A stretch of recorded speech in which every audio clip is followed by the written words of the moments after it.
Greetings, 757. I'm Sean Avery, President and CEO of the Hampton Roads Workforce Council, and you're listening to ThinkHire, a podcast brought to you by the Hampton Roads Workforce Council.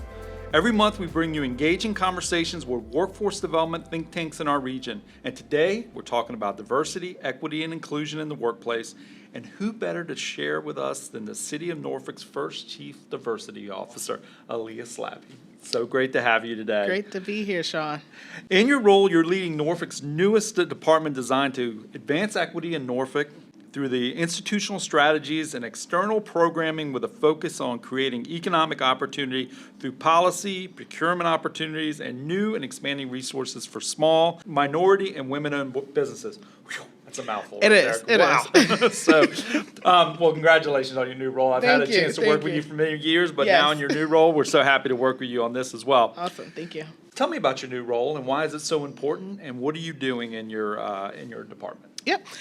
So one, just excited to be here and to share a bit more about the work that we're doing in the city of Norfolk. And so we started this work really looking at equity in 2019, right? So we're 4 years into the work, but in the last year have really amped it up quite a bit. And so as the Chief Diversity, Equity, and Inclusion Officer, really examining everything that the city of Norfolk does, right? To make sure that we're creating equitable policies, thinking about those that have historically been left out, thinking about our residents, thinking about our employees, and figuring out, are we doing the most that we can to make sure that Norfolk is a welcoming place, that Norfolk is a place where folks can live, grow, play, but thrive as well, right? And so we're really trying to figure out how do we consistently alter how we do business so that everyone can win. And that's really like the premise behind the work that we're doing. And now what we saw last year was that our city council realized it wasn't enough to just have myself and one staff person working out of the city manager's office. We really needed to put more resources behind it. And you really start to see what a city cares about when they put it in the budget, right? And so when they budgeted for the Office of Diversity, Equity, and Inclusion to be its own department, we really saw the next level of investment. And so now as a department, we're growing a team to really make sure that we're embedding this work into city processes, embedding it into city departments, but then externally really helping people, helping businesses, and helping neighborhoods. That's fantastic. I mean, and I know how important it is. And you're right. Once you're in the budget, you're pretty good. You're good. It's real. You're good. It's real. Yeah, exactly. How many people do you have in your department with you? There's 5 right now, and looking to hire 4 more. Oh. And so it's even growing. It is growing. That's it is fantastic. Growing. Yes. Well, D.E.I has been prioritized across the workforce, and many employers are working to implement strategies in their own places. Mm-hmm. I mean, we're doing it here at the Workforce Council. What are some of the best practices that you're seeing and can share with the folks that are tuning in today, particularly business owners? We know a lot of business owners are going to be listening to this, and so what are some of those best practices? I would say the main thing is that you invest in your people. Right. And so when we say invest in your people, it's really making sure that your equity, your diversity, equity, and inclusion efforts start internally. Right? Even if your work is forward facing or external, you have to take care of your people. Right. And one of the ways that you do that is by surveying them. Right. Finding out, do you feel safe and comfortable working here? Can you bring your whole self to the workplace? What are the things that you'd like to see implemented in this space? Right. So that you really start to have employees that feel like you care about them, like you're investing in them. That's the inclusion side of it, right? Are folks included, right? And so that's one of those main things that folks can be doing, specifically employers can be doing right now, really making the investment in their staff and making sure that their staff know that diversity is a priority for this company, being equitable and inclusive is a priority for this company. Mm-hmm. That has to be baked into how you do everything, right? It can't just be an external or like a side initiative or a program. It has to be your culture. Right.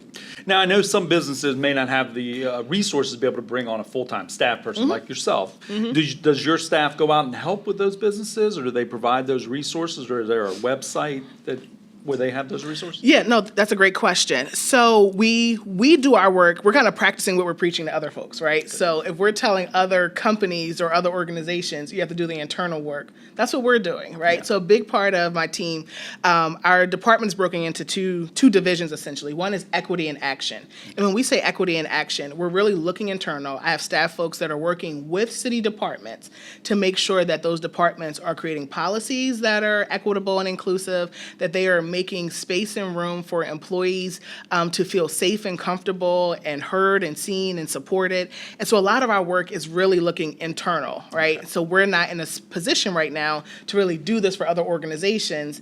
We're doing the work ourselves, Sure. right? And making sure the 4,000 plus employees in the city of Norfolk are getting and feel like this is a diverse, equitable, and inclusive city that they're working for. But what we have done is create a lot of online resources. Now, what we've done so far, we had them internally on the intranet. The next phase for us is putting some of those resources on the norfolk.gov site so that other organizations can access them. Because one of the main things we tell employers and just anyone who's in a leadership role is you have to do the work yourself, right? It's all about doing the work, right? That self-examination and then figuring out from an organization, what does that organization need to do to adjust its culture so that it's a culture that's inclusive and equitable and diverse. And so we want to share some of those resources so that organizations can then do the work for themselves. Sure. So that's one of the next steps for us. What are some best practices that you've seen out there in the world in general? I mean, what are some best practices that you're trying to implement into your own department? Yep. One of the biggest things, even if you have a chief DEI officer, if you have a manager or someone who operates in this capacity, it is not that one person's role to take DEI on their back and carry that organization to the promised land, right? And so one of the best practices is not putting the weight of the work on one person, but instead figuring out how do we embed this work into everything the organization does. One of the ways that we're doing that, we've created something new called Equity Ambassadors, right? And Equity Ambassadors is a 6-week training program for City of Norfolk employees, and they're learning many of the things that I am then teaching to leadership about DEI, or many of the things we're trying to implement about DEI, right? And so the idea behind it is that we have all of these additional DEI champions within the city who are saying, hey, we have not reviewed our policies to make sure they align with who we say we want to be or who we say we are as a city, right? So it's no longer Aaliyah saying that. It's now all of the equity ambassadors that are in Parks and Rec or in libraries or in economic development who now have all of these skills, have all of this knowledge, have the shared language of DEI, that they're now the ones challenging systems, challenging how we do business, and they're the ones implementing it now. And so that's a best practice that we've seen. At some of the organizations that have been really successful with this work, it's no longer just an officer who is kind of holding the organization's feet to the fire. It's all these other folks who are also saying, hey, we said this is who we are, this doesn't align. Best thing to do is get champions behind the work that you're doing so that you get other people working behind you to make things happen. Absolutely. That's fantastic. Well, we know that there are some industries where women and minorities are underrepresented. It's fact. We know that. Here at the Workforce Council, we've launched several initiatives to address these disparities. We've got the Women in Skilled Careers, where we're trying to get women involved in the maritime industry and the skilled trades. We've got our recent $11 million Good Jobs Challenge grant. Yes, that was very nice. Where we're forging partnerships with community-based organizations such as the Urban League that will assist in our efforts to provide opportunities for minorities and underrepresented and under-resourced populations in the maritime industry, as well as other industries we're going to be focusing on, such as healthcare and information technology. I understand your department provides resources for small minority and women-owned businesses. Are there industries in particular where you're seeing the greatest need for more opportunities? Yes. So the one side of the house within our department is equity in action. The other side is economic opportunity. And just to give some context, because this is really unique to a DEI office, right? So our work looks internally through equity in action, but then externally through our support for small women and minority-owned businesses, right? So I just want to clarify that piece, because I think it's an important distinction, right? And you don't often see it in a DEI office. And the reason that falls under my team is because, one, we recognize that folks having a livable wage, folks being able to grow businesses and be successful as entrepreneurs is really a part of having a city or having a region that thrives and works for everyone, right? So within that, what we're recognizing is that we have to provide more resources for folks to start and grow businesses. We realize that there are women and minority-owned companies, especially in the tech space, that have been completely under-resourced, under-supported, not able to find mentorship, not able to find the level of capital they need to really grow a company. And so we're seeing it specifically in the tech industry, but we really see it, Sean, in every industry, right? When we look at entrepreneurship as a whole, we see that there's a huge disparity between the resources that are available to communities that have historically been left out. Sure. And so what we know we have to do as the local government is provide that support, right? Provide all of these wraparound services. When we think about wraparound services, sometimes we think of social services, but that same wraparound support needs to happen for those who are starting and growing small businesses, especially small women and minority-owned businesses, right? And so for us, it's really thinking, what are those industries where they need some help? One in particular that we're looking at is the food industry. When we think about food businesses, oftentimes when you see a small woman or minority-owned food business, they are taking on and doing small orders. They may be doing very small catering jobs. But the vision that we have is to help them grow and scale their food enterprise so that they can do business with the innovation corridor, right? So they're able to do business with all of Fort Norfolk or CHKD, right? And so one of the ways we want to help them do that is preparing them to do business with us, get ahead on their invoicing, have a CRM system, have standard operating procedures so that they're able to grow and scale their company so they're no longer just a micro business where it's one person and a few part-time folks, but they're growing their company to a place where they have employees, they have a structure, they have a way that they consistently do business so they can take on large orders, and they can even grow a food-based business in our region, right? And so it's everything from larger tech companies that are going to need capital to the smaller food businesses that if we give them the support they need,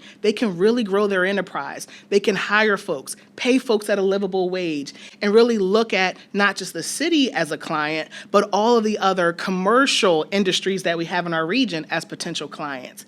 And so that's part of the vision, right? It's helping all of the different industries where there are small women and minority-owned businesses grow to a place where they are doing much larger orders or taking on a larger workload so that they increase their revenue so that they can then hire more folks, and that helps lift up our entire region.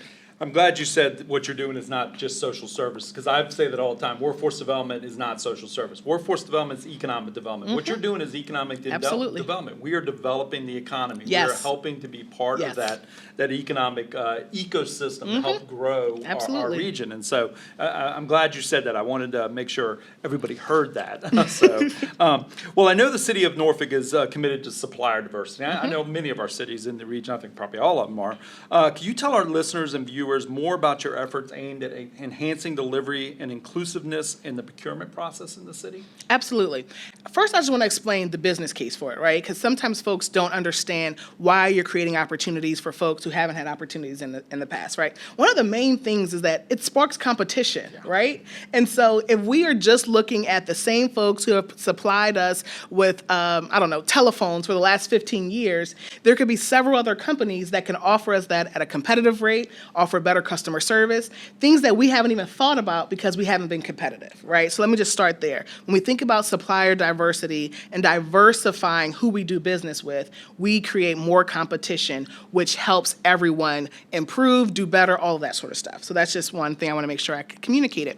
But one of the big things, and I have to credit our city council, back in 2020, they voted unanimously for the economic inclusion plan and procurement policy. That is where we did set spending goals, a 12% spending goal with minority-owned firms and a 13% spending goal with women-owned firms. And part of our commitment with this goal was that large contracts, large multi-year contracts, as they were starting to expire, we would review those contracts and figure out what part of these contracts or what contracts can we debundle. When we say debundle, we're saying this is a very large contract, multi-year, and one firm may not currently have the capacity to take on this one large contract, right? We recognize that. But equity says those who need more or need something different to be successful, you equip them with that. What we know is that our smaller firms, they need a smaller piece of a contract that they can handle at the capacity and the level where they are, right? They need additional financial support and training support so that they can fulfill the contract. So with our debundling efforts, if we have a large contract, our goal is figuring out, can this contract be broken out into smaller contracts so that the smaller companies can take advantage of the contract. They can bid on the work. They can only take on the amount of work that their company can handle. And so they get a chance to start doing business with the city of Norfolk. We're able to critique them, give them feedback, provide them support. So ultimately, they learn all of these new skills.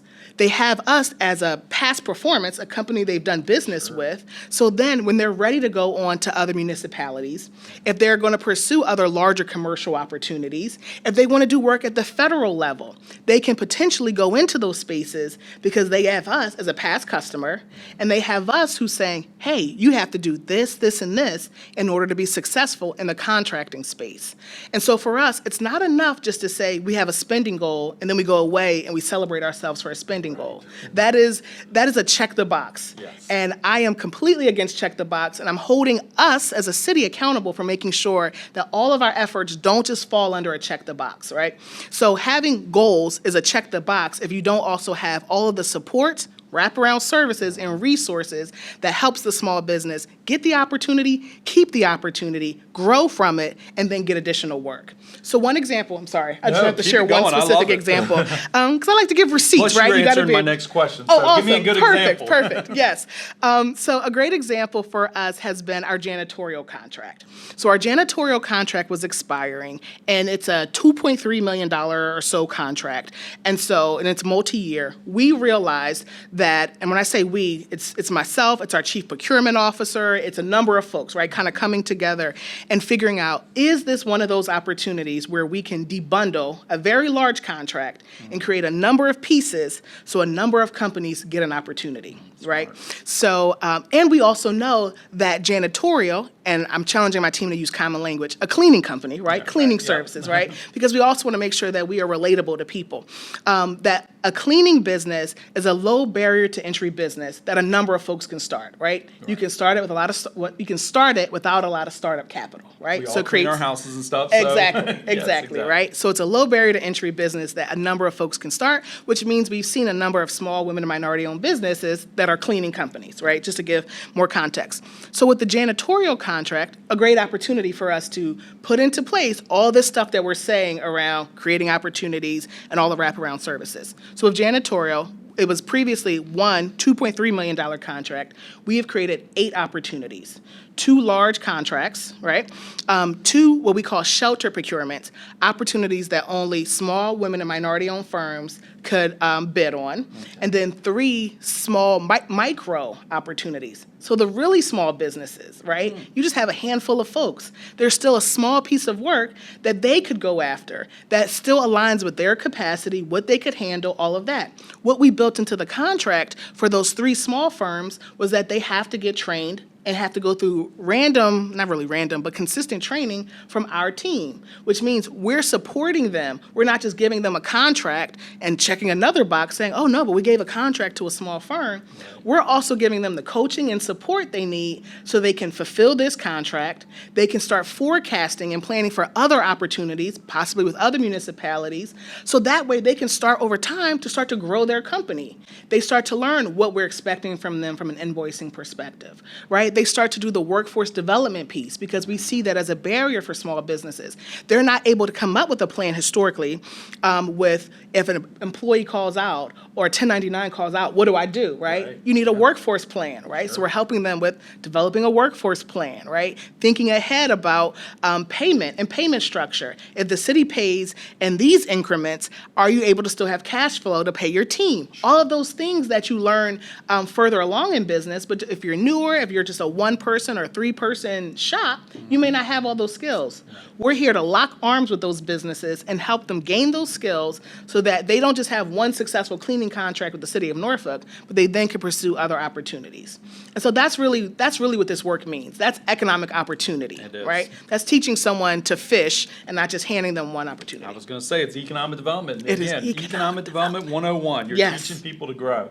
Well, Leah, this has been extremely great information, and you're on the cutting edge of what's going on in the region, and I wouldn't be surprised if you get calls from other localities that want you to tell them how to do it in their localities. And we have, and that is Great. the beautiful thing, right? That's Other good. folks are saying, hey, how can we do this? How can we implement this even if we don't have a team or a person that we can hire to fully do it? And so that's really exciting too. That's fantastic. So as we close, tell our listeners and viewers how they can connect with you if they're interested in learning more about what you're doing. Oh yeah, they can find me online. I'm on all of the social media sites, Aaliyah Slappy Wilson, and if they Google or search Norfolk.gov, you can see a lot of what we've done there on our site as well. That's great. Well, you've got a great team over there. You got a great city council. I know they're very Yes. supportive. So, They're and awesome. I'm sure they're going to be continuing to help you grow this opportunity and be a star in the region. And other localities are probably going to again try to steal some of the stuff you're doing. But that's a good thing. That's a great thing. Exactly. Yep. So, well, thank you for sharing your insights and for your continued efforts Thanks, to Sean. ensure more equitable outcomes in the region and economic development prospect. And to the folks tuning in, I want to remember to binge, go watch ThinkHire, keep watching all the episodes, and keep coming back here and visiting our website, theworkforcecouncil.org. And we look forward to seeing you in another episode of ThinkHire.